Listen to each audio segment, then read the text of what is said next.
Buenas noches, son 77 mentes privilegiadas, los mejores de su especialidad y han salido de aquí, de las universidades gallegas.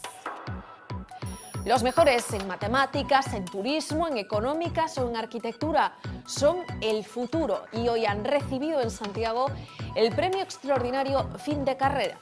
Todos esperan a que se les abra una puerta laboral y, si es posible, aquí.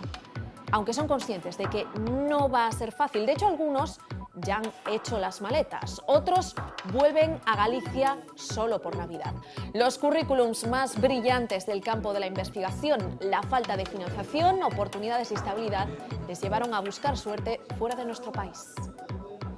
Trabajando 10 horas al día, dándolo todo, cobrando 600 euros y claro, veías a la gente en la construcción que dices tú, pero si cobran 3 veces más. Volví a Galicia durante 5 años y me volví a ir por necesidad. La necesidad de mejorar y de aprender, básicamente es lo que me llevó a irme fuera. En ciertas sociedades se valora mucho más la investigación.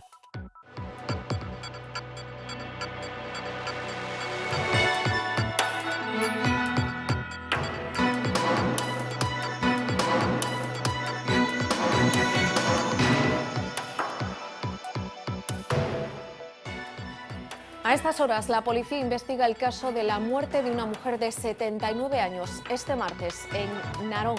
Su cuerpo apareció en su propia vivienda con heridas de arma blanca, pero habría sido degollada dentro, en el dormitorio. Los hechos han ocurrido en el lugar de Cornido, en la parroquia de Ocouto. Alrededor de las 2 menos 10, un particular que podría haber sido el propio marido de la víctima alertó a los servicios de emergencias de que se había producido una agresión y que había una persona herida que precisaba de atención médica. La policía no descarta a estas alturas ninguna hipótesis. El autor del doble atropello mortal ocurrido el pasado martes en Moaña podría ser acusado de homicidio. La policía local considera que cometió una grave imprudencia al superar la velocidad permitida en el tramo del siniestro. Y en Más que Contar vamos a trazar una radiografía de los atropellos en Galicia, la comunidad que lidera el ranking a nivel nacional con una tasa 5 puntos superior a la media. En los últimos 10 años han fallecido más de 350 personas, la mayoría en el rural, aunque también preocupa la cifra de fallecimientos en vías urbanas. Las singulares características de nuestra comunidad influyen: edad avanzada del peatón, núcleos dispersos y meteorología, pero también la falta de concienciación y de información.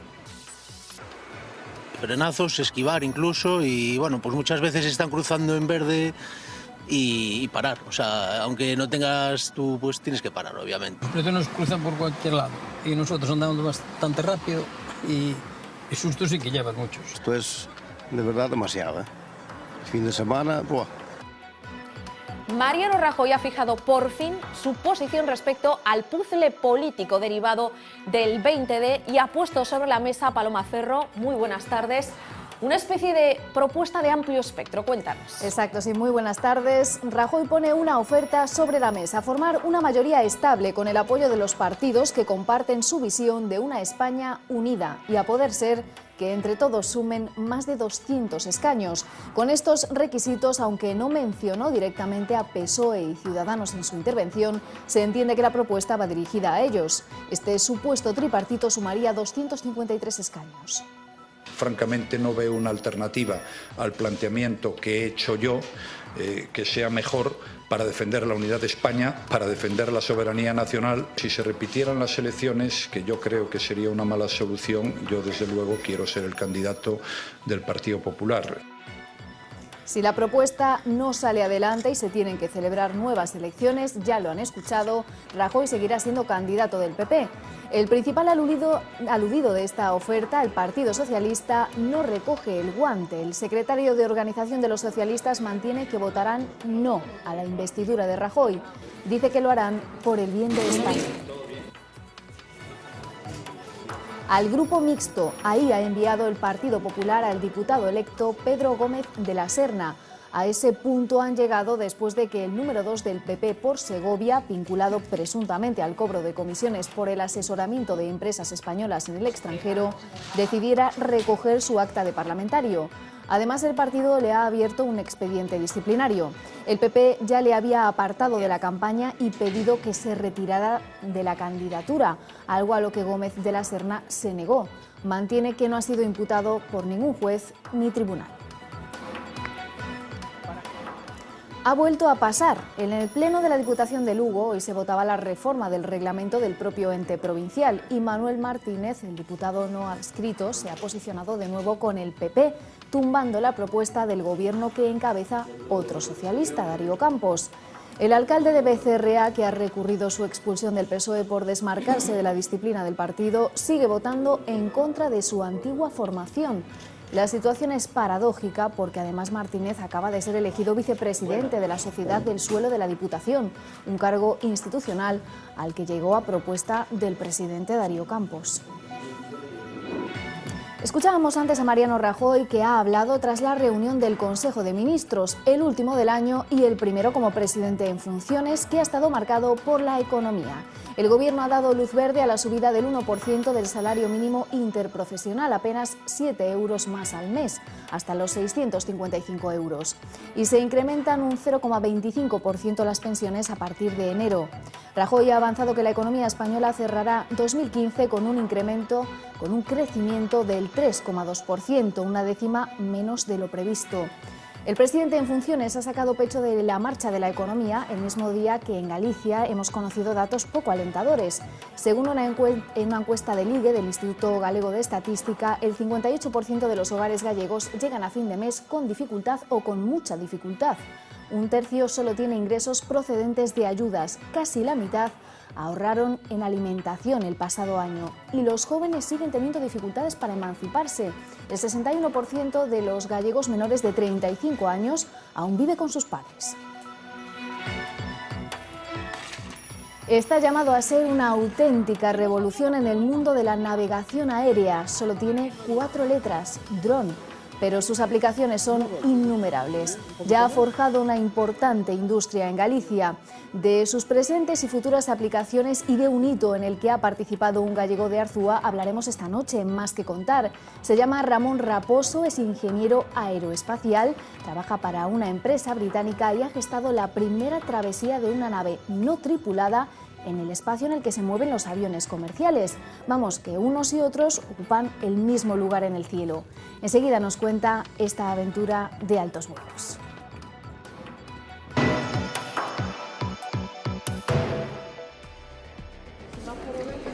Fuga de cerebros, así llaman al fenómeno, triste fenómeno que consiste básicamente en que jóvenes sobradamente preparados y formados en nuestro país, en Galicia, cojan la maleta y se marchen a investigar o a trabajar fuera, porque aquí no tienen una oportunidad a su medida. La medida de su valía es un éxodo obligado. Muchos parten con la idea, con el deseo de regresar algún día a casa, algo que revertiría sin duda en beneficios para nuestra tierra, beneficios que por diferentes motivos, la falta de una verdadera apuesta por la ciencia o la crisis, están redundando en cambio en el progreso de otros países que sí les dan contratos indefinidos, posibilidades de hacer docencia, solicitar proyectos a entidades públicas y privadas y un sueldo digno.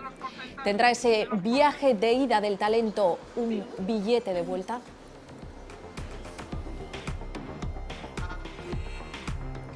Algunas de esas mentes privilegiadas han recibido hoy en Santiago un reconocimiento. Los premios extraordinarios de fin de carrera son los mejores en su especialidad. Estudiaron en las universidades gallegas, pero su expediente no les garantiza, sin embargo, un futuro laboral en su hogar. De momento, comienzan una nueva etapa con un diploma y 2.500 euros bajo el brazo. Son jóvenes y están preparados, son los 77 mejores, los premios extraordinarios de fin de carrera. Hoy han recibido el reconocimiento, años de estudio, esfuerzo y alguna renuncia personal, ¿o no? Yo digo que no, yo salí igual y me divertí igualmente. Si sabes compaxinar e administrar o tempo dá para todo. Le quitan importancia y miran al futuro, listos para incorporarse si les dejan al mercado laboral, aunque hay quien prefiere seguir formándose. Marcos terminó genómica y ahora va por matemáticas. Disfrutamos do estudo, entonces supoño que estamos máis cómodos dentro da universidade, estudando e traballando, investigando. Pero el objetivo de la mayoría es buscar trabajo. A algunos, como Lorena, les toca esperar después de acabar turismo. Durante 6 meses estuve trabajando en la oficina de turismo de aquí de Santiago y ahora pues a esperar, porque es temporada baja, es complicado. Otros, como Diego, han tenido más suerte tras sacar con sobresaliente económicas. Que tuve suerte, con anterioridade fixen outro máster en Banca e Finanzas e abriu máis portas a esta entidade na que estou traballando nunha entidade financiera aquí en Galicia. Él se queda en Galicia, aunque algunos como Aranzazu han hecho las maletas tras 6 años de arquitectura. Estoy trabajando pero en Alemania. En Alemania no tuve ningún problema. Ninguno en absoluto. En 2 semanas tenía varias ofertas. Así comienzan a dibujar su futuro, ese futuro en el que tendrán que seguir luchando. Pois terán que afrontar novos retos, novas oportunidades e agardemos pois que todos eles pois teñan un porvenir pois brillante. Futuro, vexo que irá mellor un pouquiño, ainda que as cousas non están nada fáciles. O difícil é todo, nadie dá nada, entonces habrá que seguir traballando e intentando sempre o mellor. Saben que el momento no es fácil, pero aspiran a que Galicia les dé unha oportunidade. Sí, a verdade é que sí. As universidades, a Universidade de Santiago de Compostela é unha universidade moi potente e sí que me vexo con futuro. Pues espero que encuentre trabajo aquí y si no, pues me tendré que mover. Unos años para afuera tampoco pasa nada, la experiencia está bien. Ahora esperan que ser los mejores les abra alguna puerta. Y los que les vamos a presentar ahora son los mejores currículums investigadores de nuestras universidades. Todos están en Galicia, pero solo durante las Navidades. La falta de financiación, de oportunidades y de estabilidad les llevó en su día a hacer las maletas y a marcharse fuera. Hoy se han reunido con la intención de volver a sus destinos en cuanto acaben las fiestas.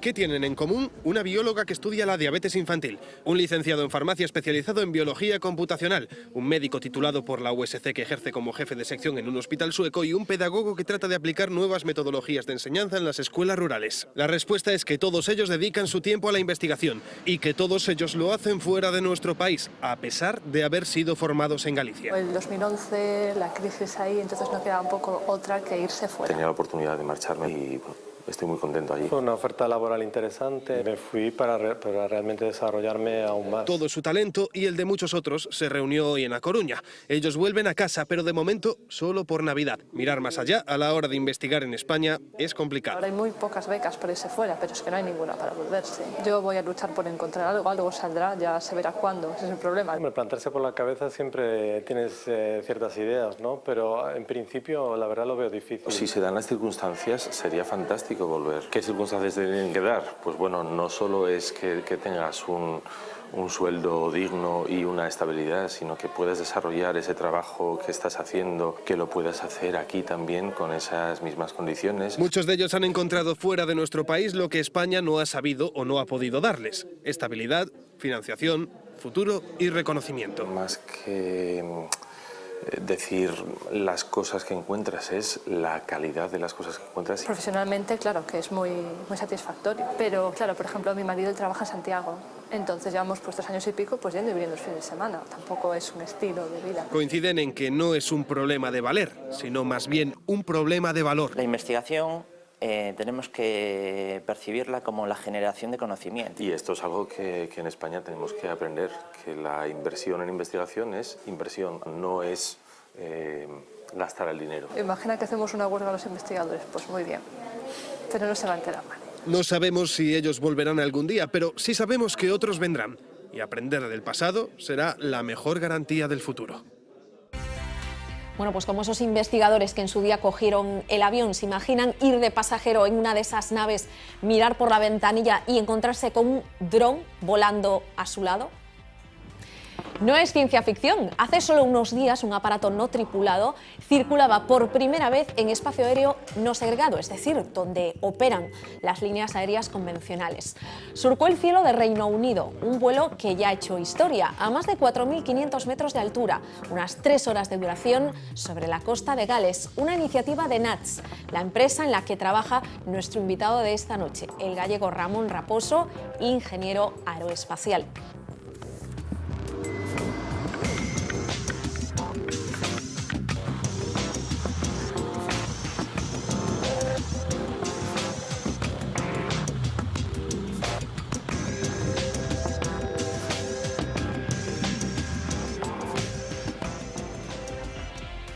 una de esas mentes privilegiadas que también ha tenido que emigrar fuera, no sabemos si por los motivos que antes comentamos. Ramón, muy buenas noches. Buenas tardes, Lucía. Ahora mismo estás trabajando en Reino Unido, en esa empresa de nombre Nuts. Enseguida nos vas a explicar exactamente a qué os dedicáis en ella. ¿Qué te llevó fuera de nuestro país? Porque tú estuviste en Galicia hasta más o menos los 17 años, creo, pero supongo que el mundo laboral te llevó por diferentes derroteros, diferentes puntos, hasta recalar en tu actual destino. Así es, efectivamente. Hasta los 17 años estuve en Arzúa, en el Colegio de Institutos Públicos, donde me formé, y de ahí pasé a vivir a Madrid para estudiar aeronáutica en la Universidad Politécnica de Madrid.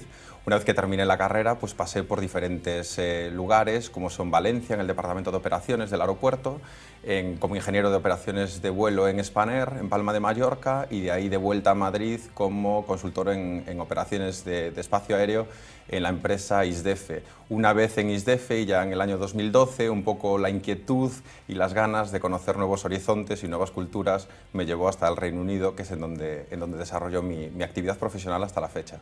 En cualquier caso, el futuro laboral que tú diseñaste y esa profesión que has elegido, eres ingeniero aeroespacial, supongo que no encontraría suficiente nicho de mercado en Galicia, ¿o crees que ya tenemos potencialidades para que futuros profesionales de tu campo, de tu ámbito de trabajo, puedan desarrollar aquí su futuro laboral? Yo desde luego creo que existe la ambición y la intención de crear en Galicia un importante foco de investigación en materia de drones. No cabe la menor duda de que yo creo que los drones presentan una oportunidad muy importante para el ámbito de la aviación y para la sociedad también. Entonces yo creo que existiendo ambición, a mí no me cabe duda de que Galicia podrá ser un destino, muy buen destino para los profesionales como yo. Enseguida, Ramón, vamos a hablar de esos usos y aplicaciones de los drones que dices presentan un panorama apasionante, pero antes déjame detenerme en esa iniciativa de ese vuelo que supone un hito en la historia de la navegación. ¿Por qué? Por tratarse del primero en esas características y en esas condiciones, entiendo. Así es. Ese vuelo es parte de un proyecto en el que investigamos sobre la posibilidad de integrar drones en, como bien explicabas antes, en espacio aéreo controlado y no segregado. Los drones es como generalmente conocemos a las aeronaves que no están tripuladas o están tripuladas de forma remota. Ese vuelo, que es el que ha recibido la atención de la prensa, es el fruto de un trabajo durante 2 años. Y el objetivo de ese vuelo era, en primer lugar, demostrar que esa integración se puede realizar de forma segura y después buscar pues, la equivalencia con otros actores que ya están en ese espacio aéreo y la interoperabilidad con los sistemas de gestión del tráfico aéreo que ya existen. Además, nos permitió identificar aquellas áreas que necesitan de más trabajo para permitir que el uso de drones se generalice. ¿Y qué parte de ese proyecto has llevado tú, Ramón, dentro de esa empresa de nombre Nuts? Mi contribución en el proyecto ha sido doble. Por una parte he gestionado el proyecto, he sido el jefe del proyecto, y por otra parte también he sido consultor en materias de espacio aéreo, entonces asesoré en ese área, pero yo simplemente he sido una pieza más del puzzle de todos los profesionales y de las empresas que colaboraron para hacer de este proyecto una realidad y un éxito.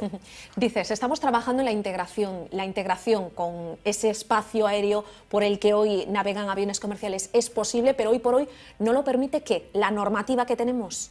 Efectivamente, hay todavía una serie de barreras, tanto tecnológicas como normativas, que todavía no permiten eso. Existen una serie de tecnologías necesarias que tienen que ser desarrolladas para permitir que esa integración y que este vuelo que nosotros hicimos de forma innovadora y como una vez en un año se pueda realizar un día tras otro y de forma común, es decir, que se generalice. Y para que nuestros espectadores se hagan una idea, más allá de un vuelo experimental, de una prueba, ¿de qué serviría generalizar este tipo de vuelos con drones en ese espacio aéreo en concreto? Yo creo que es importante, antes de entrar en materia de para qué se podrían utilizar, pensar qué tipos de drones tenemos. El hecho de que sea un dron, lo único que significa es que está tripulado de forma remota o tripulado mediante un ordenador que dirige sus pasos. En función de la misión a la que está destinado, el dron presentará unas cualidades, unas características u otras.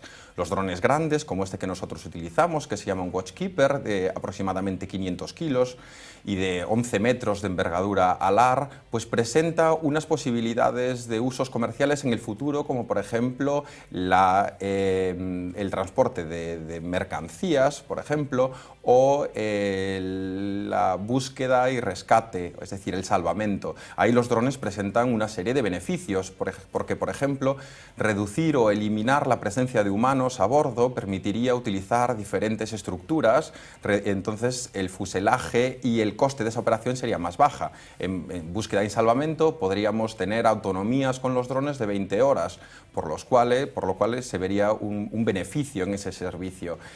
A su vez tenemos, hablábamos de los drones grandes, y a su vez tenemos los pequeños, los que a lo mejor están en la región entre los 2 y los 20 kilogramos de peso. Sí, que son quizás los que estamos más acostumbrados a ver ahora mismo, los pequeñitos. Efectivamente, yo creo que están además más de moda por el impulso que, por ejemplo, la empresa Amazon está dando para utilizarlos como servicio para repartir paquetería. Yo creo que Correos también se sumaba a esa iniciativa. Seguro que será interesante y seguro que habrá muchos otros servicios. Yo creo que, por ejemplo, para la agricultura, para identificar plagas o para fumigar, podría ser interesante. En una tierra como la nuestra en Galicia, donde la agricultura y la ganadería son tan importantes, creo que los drones podrían tener una intervención muy importante, reduciendo costes y trayendo ese progreso tecnológico, traer beneficios a la sociedad. Nos estás dando no pocos ejemplos, pero déjame, Ramón, que apele a Paloma Ferro, que hoy ha hecho precisamente un repaso por algunos de esos usos presentes, pero también futuros, de los drones, no solo en Galicia. Paloma, adelante. Usos innumerables, además, una vez que empiezas a buscar no dejan de aparecer. El uso primigenio de los drones es bélico, nació como una tecnología militar para espionaje, para misiones de reconocimiento, también para disparar misiles. Ya han sido utilizados en Afganistán y en Irak, reduciendo la presencia de tropas en situaciones especialmente peligrosas. A medida que los drones se popularizaban y se iba reduciendo su precio, saltaron del ámbito bélico al civil. Una de sus principales y más útiles aplicaciones tiene que ver con las tareas de rescate en catástrofes naturales. Estas son imágenes del terremoto ocurrido en Nepal en abril de este año, tomadas, por supuesto, por un dron. Su tecnología permite cartografiar la zona, evaluar daños y también localizar a desaparecidos gracias a sus cámaras térmicas.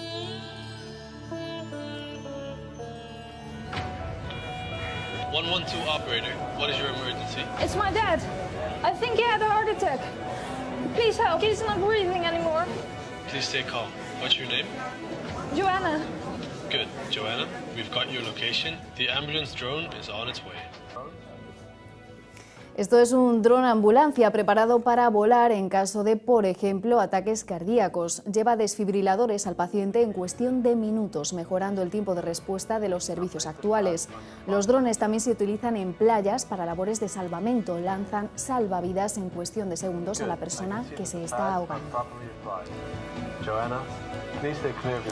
Otra aplicación de los drones es la forestal. Permiten la vigilancia de los bosques, patrullando grandes áreas, lo que tiene enormes posibilidades en el control de incendios. Un uso que se estrenó en Galicia por primera vez este verano. Patrullas de la Brilat emplearon esta tecnología para vigilar los montes gallegos. Facilitan también las labores de reforestación, ya que permiten evaluar grandes extensiones de áreas afectadas e incluso lanzar semillas ya preparadas desde el aire. La capacidad de los drones para monitorizar enormes extensiones desde las alturas tiene aplicaciones también en el mundo rural y en arqueología. En lo relativo al rural, permiten identificar con antelación problemas relacionados con el cultivo. También se usan para fumigar y fertilizar con precisión, incluso para el control de grandes rebaños. En arqueología facilitan la toma de imágenes en alta resolución, que se utilizan para formar mapas en 3 dimensiones que sirven de base para el estudio de los expertos. Estas que ven son imágenes tomadas del interior de Fukushima, en Japón, después del accidente nuclear en marzo del 2011. Estos aparatos permitieron ver de forma precisa el estado del reactor nuclear, con el fin de elaborar un plan de limpieza. Es otra de las aplicaciones de los drones. Acceden a lugares demasiado peligrosos para el ser humano, como son también los volcanes en actividad. Pueden tomar imágenes del interior para prevenir erupciones y así dar tiempo a la evacuación de las poblaciones cercanas. Los aviones no tripulados tienen otro bloque de aplicaciones menos de servicio y más comerciales. Se han convertido en un elemento casi imprescindible en el audiovisual, tanto en la retransmisión de eventos deportivos como en el cine y la televisión. La mayoría de imágenes aéreas que vemos en las grandes producciones audiovisuales se toman a día de hoy con estos aparatos, más económicos que un helicóptero y que ofrecen mucha más libertad en los movimientos. También se están haciendo un hueco en el mundo de la publicidad porque se convierten en carteles publicitarios móviles y altamente atractivos. Consiguen captar la atención de los consumidores en conciertos, en centros comerciales o ciudades. En España no se utilizan porque la legislación todavía prohíbe sobrevolar con drones particulares ciudades o espacios con alta masificación de gente. Es otra de las razones por las que en nuestro país tampoco se pueden utilizar todavía como mensajeros, como vehículos para el transporte rápido de paquetes. En Estados Unidos, lo comentábamos antes durante la entrevista, Amazon lanzó este servicio de forma experimental con un permiso restringido por parte de las autoridades aéreas. Quién sabe, quizá dentro de unos años, cuando pidamos una pizza a casa, nos llegue por aire. Y como no, hay drones ya destinados exclusivamente al ocio, incluso al ocio de los más pequeños. Estos que ven son mini drones, están destinados a los niños, un juguete con mucha tecnología que se controla a través del móvil o de tabletas. Dependiendo de sus características, el precio oscila entre los 100 y los 200 euros.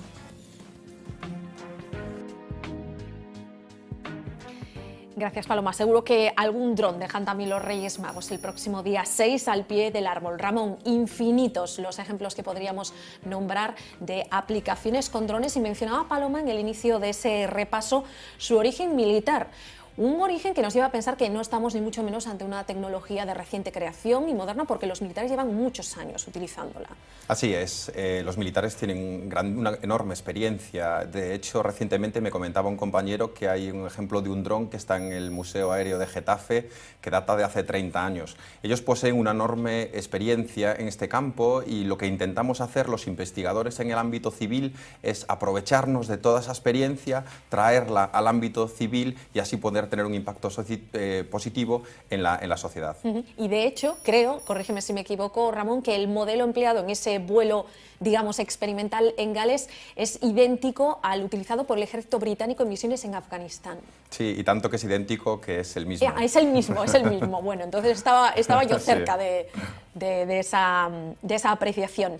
De todas formas, hablamos de usos militares. Mucha gente puede pensar, estamos hablando de utilizaciones beneficiosas, que suponen un beneficio para la humanidad, pero ¿qué hay de los usos perversos? ¿Podrían también utilizarse para fines quizás no tan, entre comillas, buenos? ¿Tenéis miedo de que eso ocurra? A mí me gustaría romper aquí una lanza en favor de los reguladores aeronáuticos, cuando generalmente se escucha una queja acerca de su poca permisividad hacia el uso de drones de forma libre. Yo creo que es su tarea la de permitirlos, pero siempre en condiciones seguras. Entonces, me parece que están trabajando, y ellos tienen tantas ganas como nosotros de traer esta tecnología, de que se convierta en una realidad. Entonces, creo que hay que hacer un doble trabajo. Por una parte, en la tecnología necesaria para operar todos esos drones, como los de Amazon, más allá de la visión del piloto, que es el límite hasta el momento, y a su vez también trabajar en medidas de seguridad para que las personas con intenciones perversas puedan ser detenidas a tiempo. O la idea generalizada también, Ramón, compartirás conmigo en que muchos piensen lo de que estas máquinas nos vienen a quitar el trabajo, puestos de trabajo, pero es que estamos hablando de drones que van a llegar a donde el ser humano no llega, o que, digamos, pueden hacer cosas que nosotros no podemos hacer, ¿no? Sí, yo no creo que esa reducción de puestos de trabajo sea drástica de ninguna de las maneras. De hecho, mi puesto de trabajo es un ejemplo de los nuevos puestos de trabajo que se pueden crear con esta tecnología. Solo en el Reino Unido se habla de 150.000 puestos de trabajo desde el día de hoy hasta el 2050. Y en todo caso, la introducción de nueva tecnología, ya lo demostró la revolución industrial en los siglos XVIII y XIX, no vienen a quitar puestos de trabajo y a llevarnos a una situación peor, sino todo lo contrario, para mejorar las condiciones de vida de la sociedad. O sea, es una mecanización, pero en este caso positiva, con su creación correspondiente de empleo. Ramón, hablamos de mejora tecnológica, decías antes, hay barreras tecnológicas que superar, además de barreras legislativas. ¿Qué es lo que ahora mismo, cuál es la asignatura en la que se está trabajando en la industria del dron para mejorar el dispositivo desde el punto de vista tecnológico? Yo creo que el elemento tecnológico clave en el que ahora hay que desarrollar es aquel que permitirá que los drones vuelen más allá de la vista de los pilotos. Los drones pequeños en la actualidad vuelan bajo las regulaciones del aeromodelismo, es decir, el dron se mantiene en todo momento a la vista del piloto, que es el que lo separa pues, de aves, de globos, de parapentes, de cualquier elemento que pueda aparecer. Todas esas funciones que veíamos de Amazon serán una realidad el día en el que los drones de forma autónoma sean capaces de apartarse de cualquier otro obstáculo que se presente en su camino. Ese es el elemento clave que yo considero ahora mismo necesario para traerlos a nuestra realidad. No sé si fue un error precisamente en el dispositivo, ese accidente que hubo hace unos días muy comentado en un campeonato de esquí que estuvo a punto de costarle, no sé si la vida, pero un buen disgusto al deportista en sí. Seguro que lo comentasteis entre vosotros. Sí, al esquiador. Bueno, yo creo que es otro ejemplo por el cual en las condiciones actuales todavía no se permite que sobrevuelen pues, grandes concentraciones de gente. Ese ejemplo ilustra perfectamente por qué todavía no se permite. Es decir, hasta que sea totalmente seguro, y en la aeronáutica tenemos una gran experiencia en eso, es decir, en trabajar para asegurarnos de que cualquier cosa que hacemos se desarrolle en condiciones seguras, hasta que eso tenemos total certeza, no podemos seguir adelante. Ese accidente del dron ilustra el hecho de que todavía probablemente no estemos preparados para ciertos usos. Ahí estamos viendo precisamente las imágenes de ese accidente que nos dejó con la boca abierta. Bueno, accidente, cuasi accidente, el que tuvo el dron, afortunadamente no el esquiador que iba adelante. En cuanto a permisividad, a normas, ¿cuál dirías que es ahora mismo el país, no sé si europeo o mundial, que digamos está más avanzado en permitir precisamente eso, la utilización y el uso de drones en el espacio aéreo? Yo creo que de los que conozco podría decir el Reino Unido, no solo por el hecho de que yo esté allí, sino porque hay ejemplos como el de Amazon. Amazon ha llevado toda su capacidad de investigadora a su sede en Cambridge para poder allí desarrollar esta tecnología para entregar paquetería. Diría el Reino Unido, pero yo creo que en cuanto un país abra la lata y ese país demuestre que los drones se pueden utilizar de forma segura y beneficiosa para la sociedad, confío en que todos los demás vengan detrás. ¿Crees que es cuestión de tiempo que el resto vayamos un poco a rebufo, en este caso del Reino Unido, y sigamos la misma estela que ellos? Sí, de hecho, el Reino Unido y el gobierno de David Cameron ha planteado que estas operaciones, por ejemplo las de Amazon, lleguen a ser una realidad al final de este término parlamentario, que finaliza en el 2020. El 2020 está a la vuelta de la esquina. Como está a la vuelta de la esquina para ti, lamentablemente, el fin de estas fiestas, y creo que, Ramón, que como el turrón no perdonas volver siempre a casa por Navidad, pero volverás, me imagino, a tierras británicas para seguir desarrollando tu trabajo al frente de NATS. Así es, el 3 de enero se terminó lo bueno, pero volveremos pronto, me gusta venir a menudo. Ramón Raposo, ha sido un placer conversar contigo esta noche, muchísimas gracias. Fue un placer para mí estar con vosotros, gracias por invitarme. Un ejemplo más de ese talento criado en parte en Galicia y que exportamos al exterior, en este caso con grandísimos resultados. Son las 9:02 de la noche, hacemos una pequeña pausa en el camino y a la vuelta volvemos con muchas más cosas que contar. Hasta ahora.